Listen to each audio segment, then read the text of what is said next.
Yenge et Mbote à vous les Bénin Congo, vous qui aimez me suivre, je suis votre ami Brogui. Je suis heureux de me mettre devant cette petite caméra pour reprendre notre petit sujet sur la spiritualité venue des sceaux. Depuis un moment, nous sommes en train d'aborder ce sujet sur la spiritualité venue des sceaux. Comme vous le savez, nous sommes à une époque où c'est tout le monde qui crie spiritualité par-ci, spiritualité par-là. Mais au-delà de ce que les humains disent, comme cela s'est fait au temps de Jésus, vous savez que les pharisiens venaient toujours consulter Jésus pour lui demander, mais maître, pourquoi sur tel sujet les pharisiens disent-ils ceci ou cela? Parce qu'ils savaient que Jésus avait la réponse aux questions. Pourquoi? Parce que Jésus était le Fils de Dieu et en cette qualité, Jésus était un écoutez-le. Alors, si la voix avait dit que celui-ci est mon Fils bien-aimé, écoutez-le, parce que Jésus avait un message, parce qu'on ne peut écouter que celui qui doit parler. Vous voyez, l'épouse aussi est appelée à être dans cette position d'écouter-le. C'est pourquoi lorsqu'on révèle les sceaux, nous allons pour des séances de questions et réponses. Parce que c'est lorsque le mystère est éclairci que les cœurs tristes se changent en joie. Notre appel aujourd'hui, ce n'est pas pour apporter la condamnation. Voyez, nous venons avec un message d'encouragement pour encourager l'épouse. Voyez, pourquoi? Parce que nous sommes à la fin des âges de l'Église et nous sommes à la fin même du salut. Pourquoi? Parce que le temps du salut devrait s'effectuer tout le long des âges de l'Église. Et que lorsqu'on arrive à la fin des âges de l'Église, nous savons que les portes de la grâce sont fermées et en ce moment, personne ne pourra plus accéder au salut. C'est pourquoi nous disons que les choses que nous proclamons aujourd'hui n'ont pas pour vocation de sauver les gens. Pourquoi? Parce que ce temps-là est révolu. Voilà. Nous revenons sur la spiritualité parce qu'au-delà de ce que les humains disent, il y a aussi ce que l'épouse doit dire. L'épouse, c'est écoutez-le aujourd'hui. Et d'ailleurs, Daniel avait prophétisé que lorsque les sceaux, les choses qu'il avait été appelés à sceller, devraient être révélées, alors cela devrait remplir toute la terre de la connaissance. C'est en ce jour-là qu'il dit que en ce jour-là, la connaissance remplira toute la terre. C'est au jour où les mystères devraient être révélés. Pourquoi? Parce que les mystères vous élèvent. Daniel ajoute pour dire que ceux qui connaîtront leur Dieu, ils feront des exploits. Mais aujourd'hui, cela n'est pas le cas. Si nous ne voyons pas ces manifestations parmi les gens qui se proclament de l'épouse, c'est parce que quelque part, il y a quelque chose qui n'a pas été mis à sa place. Pourquoi? Parce que lorsque nous appliquons la parole, voyez-vous, elle produit à chaque fois les mêmes résultats. Je ne peux pas comprendre que ce temps-ci dans lequel nous vivons, c'est un temps qui est prophétique, qui appelle l'épouse à être dans une certaine position. Mais ce qui se passe, qui se proclame de l'épouse, ils sont aujourd'hui incapables de se débarrasser même d'une petite fièvre. Alors, si vous êtes encore dans cette configuration, je pense qu'il vous sera très compliqué, comme disait Frère Branham, d'expérimenter le mystère de la translation. Vous voyez? Pourquoi? Parce que la foi de la translation devait provenir de cet tonnerre. Alors, cela c'est une petite introduction pour vraiment reprendre notre sujet. Nous n'allons pas aller dans tous les sens aujourd'hui. Je vais revenir sur le témoignage que j'ai ramené la dernière fois, parlant de ce scientifique qui travaillait pour la NASA, en la personne de Norman Berggruen. Nous avons dit que Norman Berggruen était un employé de la NASA et il avait assisté au lancement de 2 missions spatiales à travers Voyager 1, Voyager 2 aussi, même la mission de Apollo 1, je pense. Et lui, il nous raconte dans son livre The Ringmaker of Saturn, il nous raconte comment il était au rendez-vous lorsque la sonde spatiale qui avait été envoyée dans l'espace pour photographier ou prendre des photographies de l'univers, photographier les planètes. Il dit que lorsque cette sonde spatiale atterrissait dans la mer, vous voyez, il y avait cette compagnie-là d'Alameda, cette station navale, qui étaient allés pour chercher, retrouver cette sonde en vue d'exploiter les photos qui avaient été prises de l'univers. Et Norman faisait partie de l'équipage. C'est en cela que lui, il a eu le plaisir ou le privilège de décortiquer toutes les photos prises par cette sonde spatiale. Voyez?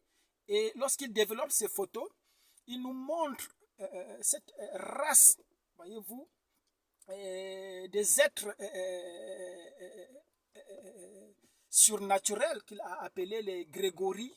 Voyez-vous, ces êtres qui sortaient des engins spatials qui effectivement voyageaient à une vitesse extraordinaire. Il a vu des êtres noirs de peau qui mesuraient à peu près 2 mètres et qui pilotaient des vaisseaux spatiaux mais qui se déplaçaient à la vitesse de la lumière. Il dit qu'il s'agit d'une race des extraterrestres qui avaient colonisé Saturne. Nous avons exploité ces écrits qu'il raconte dans son livre pour essayer de ramener cela dans la parole. Et nous avons compris qu'en lisant les livres apocryphes, Enoch aussi à son époque parlait déjà de ces êtres, voyez, qui avaient été liés à l'extérieur du dôme terrestre, voyez, et qui attendaient le jugement. Ceux qui ont lu le livre d'Enoch, ils ont lu comment les anges déchus avaient été attachés à l'extérieur de la terre, voyez, attendant leur jugement.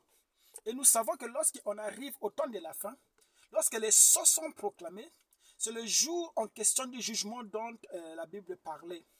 Et c'est en cela que la voix a crié malheur à la terre, aux habitants de la terre. Parce que les êtres qui avaient été attachés pendant des millénaires, voyez-vous, devraient être libérés.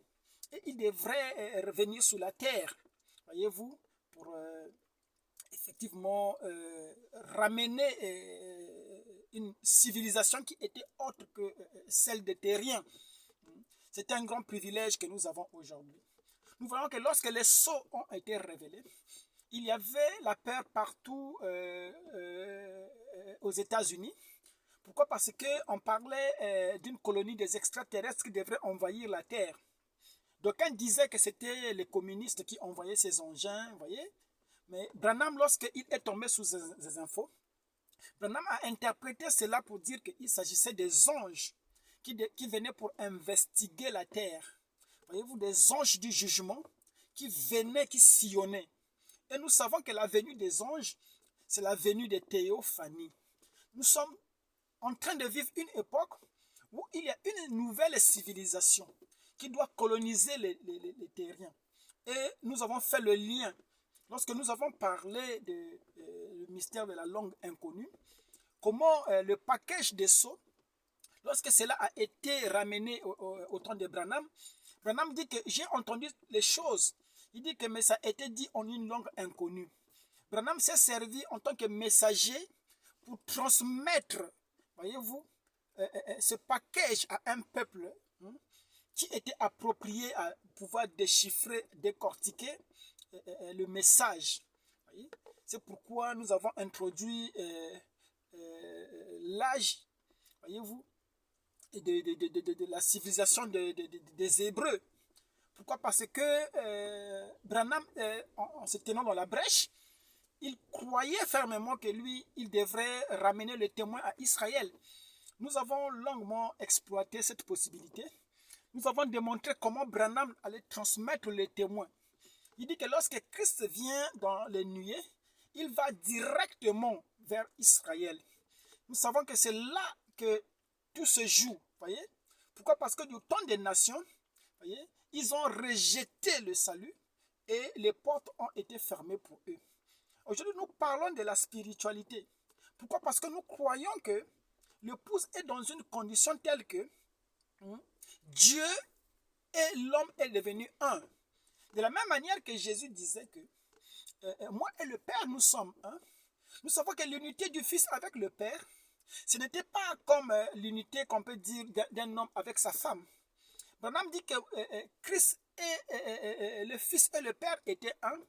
Cela n'est pas de la manière où on peut dire que je suis un avec ma femme Meda. Pourquoi? Parce que si vous frappez ma femme Meda, ce n'est pas moi Branham que vous frappez. Or, l'unité entre Dieu et son Fils, c'était une fusion totale. Et Jésus ajoute pour dire qu'en ce jour-là, vous comprendrez que je suis dans le Père est en moi, moi en vous et vous en moi. Voyez? C'est-à-dire que l'épouse devient l'expression de la divinité. Voyez? C'est pourquoi il fallait comprendre le mystère de la divinité. Sinon, vous serez en train de raisonner comme les témoins de Jéhovah, qui croient qu'il y a un Dieu, le Père, assis quelque part, et il y a son Fils Jésus qui est aussi assis à côté, et aussi le Saint-Esprit, leur serviteur. Voyez? Cette conception est païenne, nous savons. Nous croyons en l'unité d'un seul Dieu qui, effectivement, s'exprime à travers, voyez-vous, des manifestations. Dieu était dans son attribut de Père lorsqu'il était au-dessus de son peuple à travers la colonne de feu. Vous voyez, c'est dans cette position, dans cette configuration que Dieu s'est trouvé lorsqu'il dirigeait Israël dans le désert. Et nous savons que cette grande colonne de feu devrait tabernacler dans un homme, conformément à ce que disaient les Écritures, que soudain il enterra dans son temple le Seigneur que vous cherchez. Vous voyez? Et cela s'est manifesté dans la personne de Jésus de Nazareth, et en qui nous avons dit qu'il y avait un grand mystère. Il y avait le Père qui s'appelait Jésus, et aussi Jésus de Nazareth, le Fils qui s'appelait aussi Jésus. De telle sorte qu'en lui, Jésus de Nazareth interagissait en même temps le Père. C'est pourquoi d'un moment, c'était le Fils qui parlait, et de l'autre, parfois, c'était le Père qui parlait. C'était le mystère de la fusion. Et Jésus projetait cela au temps de la fin. Disons qu'en ces jours-là, vous comprenez que de la même manière que je suis dans le Père et que le Père est en moi, ne sachant pas qui est réellement dans l'autre, il dit c'est de la même manière que je serai en vous, vous aussi en moi. Et nous formerons l'unité du seul vrai Dieu, du Dieu véritable.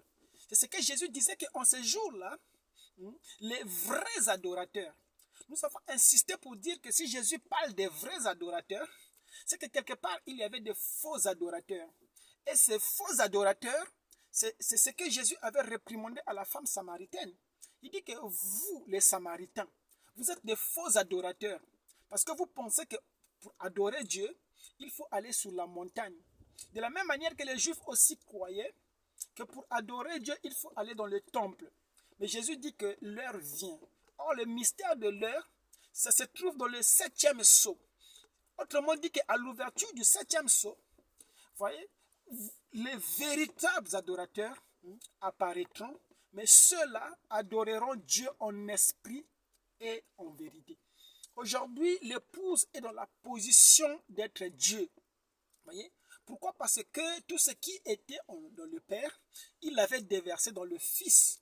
Et tout ce qui était dans le Fils, Jésus dit qu'il a déversé dans l'Église, dans l'épouse. C'est pourquoi, s'il y avait un Dieu en dehors de l'épouse, ce Dieu-là serait vide. Pourquoi? Parce que tout ce qui constituait son essence avait été déversé en Christ. Et tout ce qui s'est trouvé en Christ s'est vidé dans l'épouse. C'est pourquoi aujourd'hui, c'est l'épouse qui est Dieu. Adorer Dieu en dehors de l'épouse, c'est du paganisme aujourd'hui. C'est cette révélation suprême que les gens manquent de voir aujourd'hui. Pourquoi? Parce que ils n'ont pas la révélation. Au temps de Jésus de Nazareth, il y avait ceux qui n'avaient pas la révélation, qui voyaient en lui le fils d'un charpentier, qui voyaient en lui quelqu'un qui traînait avec les gens de mauvaise vie. Et lui-même disait que Jean-Baptiste était venu, ne buvait pas, ne mangeait pas. Vous lui avez dit qu'il était un démon. Mais moi, le Fils de l'homme, je suis venu, je mange et je bois avec vous.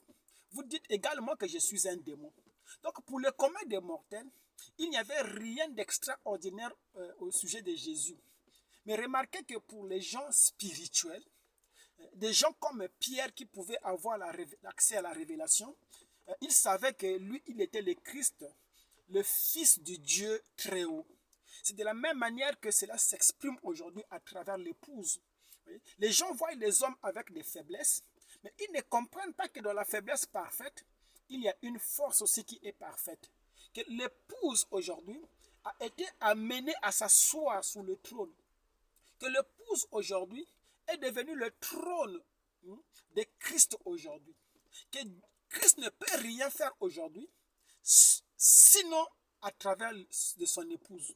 Pourquoi? Parce que lorsqu'on brise la montagne, voyez-vous, il y a une pierre blanche qui était là, voyez-vous, dont il fallait aller chercher l'interprétation.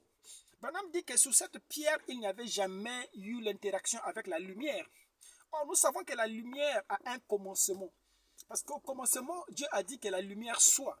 Voyez? Mais cette pierre n'avait jamais reçu des rayons de la lumière sur elle. Voyez? Cette pierre était dans l'innocence totale. Cette pierre était plus ancienne que la lumière. Voyez-vous? C'est ce mystère-là qui revient au temps de la fin.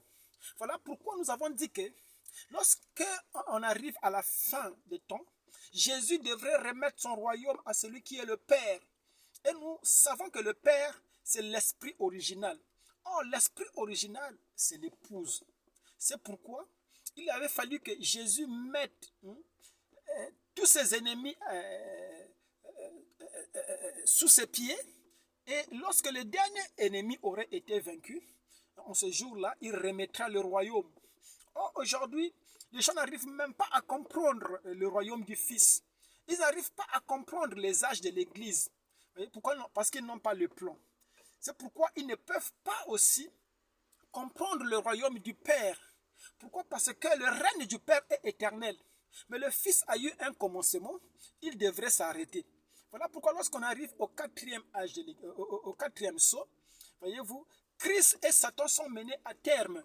Voyez? Nous savons que Satan aujourd'hui c'est l'Église, voyez-vous, et Christ est la parole. C'est pourquoi aujourd'hui l'Église devrait être amenée à terme. Pourquoi? Parce que Branham dit clairement que les gens aujourd'hui adorent Satan sous la forme de l'Église. Nous avons précisé que tous les membres de l'Église adorent Satan. Dans l'Éden de Satan, Branham dit que le péché d'aujourd'hui, il ne s'agit pas du péché traditionnel de commettre adultère, de fumer, de boire comme les gens aiment le penser. Il dit que le péché d'aujourd'hui, c'est un péché religieux. Voyez? Aujourd'hui, le péché, c'est la religion. Et la chose qui devrait séduire les élus, s'il était possible, ce n'était pas les bars, ce n'était pas les adultères que les gens commettent, mais c'est l'imitation du christianisme. Voyez-vous, cette forme de la piété, mais qui renie la puissance, voyez-vous, qui renie la parole. Parce que la piété devait venir de la parole. Mais ces gens-là ont une forme de la piété, mais ils renient ce qui fait la force. Or, ce qui fait la force, c'est la parole. C'est pourquoi nous ne croyons pas en tout ce qui se fait en dehors de la parole. Toute une vie sanctifiée, s'il n'y a pas la parole derrière, nous savons que c'est démoniaque. Voyez-vous? Pourquoi? Parce que la parole est ce qui fait la force. Alors, nous sommes en train de parler de la spiritualité. Nous sommes en train de rentrer dans une lignée. Nous sommes en train de rentrer dans une configuration où l'homme cesse d'être un mortel, comme on l'a connu, pour rentrer dans cet ordre de la divinité, pour être sur ses pieds. Pourquoi? Parce que la nature réclamait l'homme. La nature soupirait, attendait la manifestation du Fils de Dieu pour trouver consolation. Parce que lorsque l'homme se redresse, voyez-vous, c'est l'homme maintenant qui devient le Dieu pour la nature. C'est pourquoi lorsque vous voyez le mystère des sceaux, il y avait un énigme au sujet des sceaux. Les gens n'ont pas compris lorsqu'on a présenté le livre. Le livre était scellé de l'intérieur, voyez. Mais aussi au dos du livre, il y avait des sceaux. Voyez? Les gens ont pensé qu'il y avait peut-être, il s'agissait de 14 sceaux. Branham dit que non, il ne s'agit pas de 14 sceaux. Le livre était scellé à l'intérieur et à l'extérieur. Les sceaux au dos du livre, c'est quoi? Quelle est la différence entre les sceaux au dos du livre et les sceaux qui sont dans le livre? Madame dit que lorsque le livre de sceaux est ouvert, il dit que vous comprendrez l'histoire. Pourquoi? Parce que le sceau rassemble les choses qui avaient été mises de côté, les choses qui avaient été oubliées dans les âges. Les sceaux révèlent les mystères cachés de la Bible. Tout ce que vous n'avez pas compris dans la Bible, tout ce qui était symbole, tout ce qui était parabole dans la Bible, le livre de Sceaux vient pour révéler cela. Mais au-delà de cela, il y a ce qu'on appelle les sceaux au dos du livre. Oh, Frère Branham dit qu'au dos du livre, il s'agit de nous. Au dos du livre, il s'agit de l'épouse. Au dos du livre, il s'agit des fils de Dieu manifestés. C'est là où nous avons dit que lorsque les fils de Dieu arrivent, ils sont eux-mêmes les sceaux. Ils doivent être brisés pour révéler cette civilisation qui avait existé avant le soleil. C'est pourquoi nous apportons une civilisation qui n'était pas connue de la Bible, qui n'était pas connue du règne du soleil. Parce que le règne du soleil, c'est le règne de Christ. Voyez-vous, c'est le règne du Fils. Mais remarquez que les fils de Dieu manifestés, ils viennent avec une civilisation qui est plus vieille que le soleil. C'est pourquoi nous apportons des choses que vous ne verrez pas dans le règne du soleil, que vous ne verrez pas dans la Bible. Cela est au-delà de la vie. Cela est au-delà de la Bible. Cela relève de la vie éternelle. Une vie qui n'a jamais été commencée. Une vie qui est au-delà des ordres. Une vie qui est au-delà des lois. Au-delà des principes. Voyez-vous? Une vie qui est basée par la prédestination. Pourquoi? Parce que la vie éternelle, c'est le Zoé. On ne peut pas expliquer le Zoé. Le Zoé, c'est une vie. Et personne n'a la capacité d'expliquer une vie. Une vie, ça se manifeste. Voyez-vous? C'est pourquoi les gens aujourd'hui ne comprennent pas lorsqu'ils jugent l'épouse. Ils disent, mais on a vu tel frère. Pourtant, il parle de la parole. Mais on a vu faire certaines choses. Pourquoi? Parce que les gens veulent interpréter le Zoé. Or, au sujet de Zoé, on n'a pas dit si le Zoé était bon ou mauvais. Parce qu'en Éden, il y avait deux arbres. Il y avait un arbre qui permettait à ce que les gens comprennent le bien et le mal. C'est l'arbre de la connaissance. Mais il y avait un autre arbre qu'on appelait l'arbre de vie.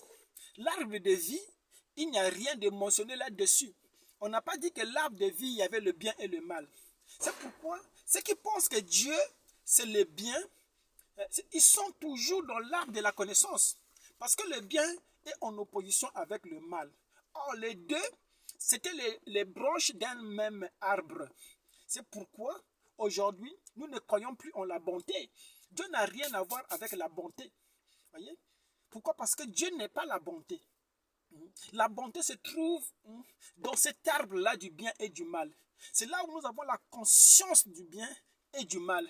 Mais remarquez que dans l'arbre de vie, rien n'est précisé là-dessus. On n'a pas pu définir la nature de cet arbre. On a juste dit l'arbre de vie. C'est pourquoi nous voyons l'arbre de vie lorsqu'elle s'est manifestée. Il s'est manifesté en Christ. Voyez-vous, cet homme-là est allé dans le temple. Il a pris un fouet. Il a commencé à poursuivre les sacrificateurs. Voyez? Il a renversé les tables. Voyez? Il a libéré les pigeons et les agneaux qui avaient été attachés pour le commerce sacerdotal. Voyez? C'était la vie de l'arbre qui s'est manifestée. C'est pourquoi la vie de l'arbre aujourd'hui peut amener quelqu'un à aller agir d'une certaine manière. Mais pour le commun des mortels, parce qu'ils sont habitués avec l'arbre de la connaissance du bien et du mal, à penser que lorsque quelqu'un donne quelque chose à quelqu'un, c'est du bien, il est de Dieu. Voyez? Lorsque quelqu'un tue, il est du mal, du mauvais. Voyez-vous? Ils sont dans cette configuration liée. Et ils veulent interpréter Dieu d'après cette configuration. Mais Dieu est au-dessus de cela. L'épouse est au-dessus de toutes ces choses. L'épouse ne dépend pas de cet arbre qu'on appelle la religion. L'arbre de la connaissance du bien et du mal. L'épouse n'a pas la conscience de Dieu, ni de Satan d'ailleurs. Parce que Dieu et Satan, Ce sont les deux pôles d'une même énergie. Et cela devrait être mené à terme. Dieu et Satan ont interagi dans la rédemption, dans l'histoire de la rédemption. Mais lorsque la rédemption s'accomplit, lorsque le Père retrouve, voyez-vous, le royaume, lorsque le royaume est remis entre les mains du Père, voyez, toutes ces réalités-là deviennent du passé. Voilà pourquoi, sous cette pierre blanche, il avait fallu qu'on puisse interpréter, voyez-vous, parce qu'il y avait des écrits dessus que nul ne pouvait connaître. Il y avait des écrits dessus qu'aucune chose dans la Bible ne pouvait interpréter. Pourquoi? Parce que cela était plus ancien que la parole, plus ancien que la lumière. Voyez? Pourquoi? Parce que Dieu n'est pas lumière à l'initiale. Voyez? Au commencement, Dieu baignait dans le règne des ténèbres.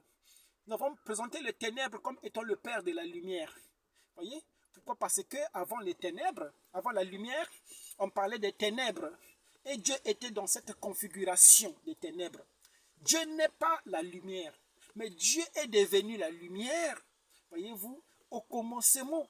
Voyez? Il est devenu la colonne de feu au commencement. C'est pourquoi la colonne de feu même est le Fils. Voyez? Pourquoi? Parce que la colonne de feu a eu un commencement.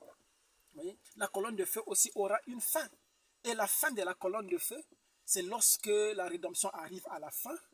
Celui qui était dans la colonne de feu quitte cette position pour s'incarner dans ces sujets rachetés qui sont les attributs éternels qui n'ont jamais commencé. C'est là où on appelle à la sainte convocation. La sainte convocation, c'est une vie, voyez. La sainte convocation, c'est une vie vécue, voyez. Il s'agit des âmes, voyez, qui ont toujours existé. C'est pourquoi nous ne sommes pas étrangers à la parole. C'est pourquoi, lorsque nous écoutons ces choses, nous nous sentons tellement à l'aise, nous avons l'impression que nous avons toujours écouté ces choses. Cela ne nous dérange pas. Nous sommes au-delà des églises. Nous sommes au-delà de tout ce qui est ecclésiastique. Voilà pourquoi les pasteurs ne nous comprennent pas. Mais ces gens-là qui parlent des sceaux, ces gens-là qui parlent de choses qui sont comme mystiques, effectivement. Pourquoi? Parce que nous introduisons, voyez-vous, des notions qui sont étrangères à la Bible. Nous allons au-delà de la Bible. Voyez? Nous allons au-delà de tout ce que l'humain pouvait comprendre. Pourquoi? Parce que nous sommes en train d'affronter une civilisation. Nous sommes en contact avec des êtres poussés. Nous sommes, comme le dit Norman Berggruen, en contact avec les Grégory. Voyez? Pourquoi? Parce que les Grégory, c'est des scientifiques très poussés, des gens qui se déplacent à la lumière de la pensée. Voyez-vous? Qui ont des engins, qui pilotent des engins. Voyez-vous? Même le monde des ténèbres commence à percevoir ces réalités. Mais vous savez que le religieux est resté dans ses credos, le religieux est resté attaché à ses dogmes. Et c'est cela qui fait de sorte que les gens traversent l'univers vivant en dessous de leurs privilèges. Les gens sont là en train de crier à un Dieu.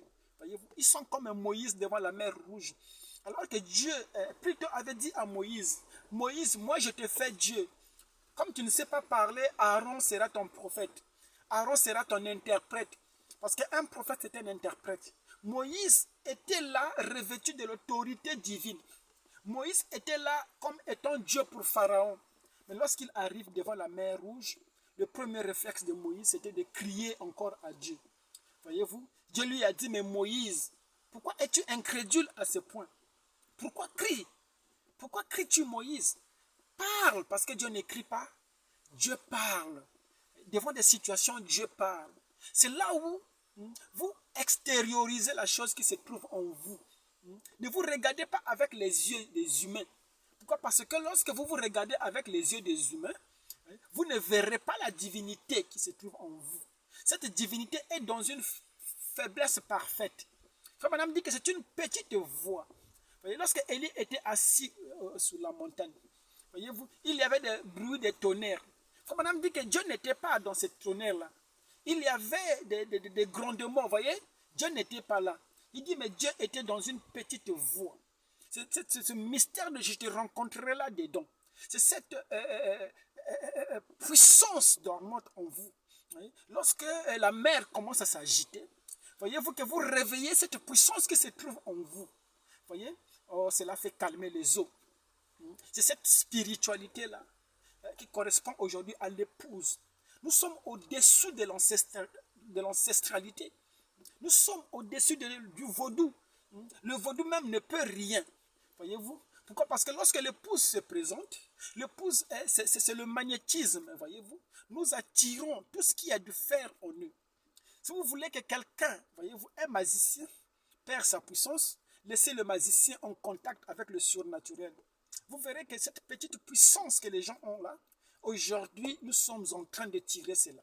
Lorsque l'épouse se manifeste, vous verrez que même ceux qui faisaient des miracles, lorsqu'ils viennent en contact de l'épouse, voyez-vous, ils perdent leur pouvoir.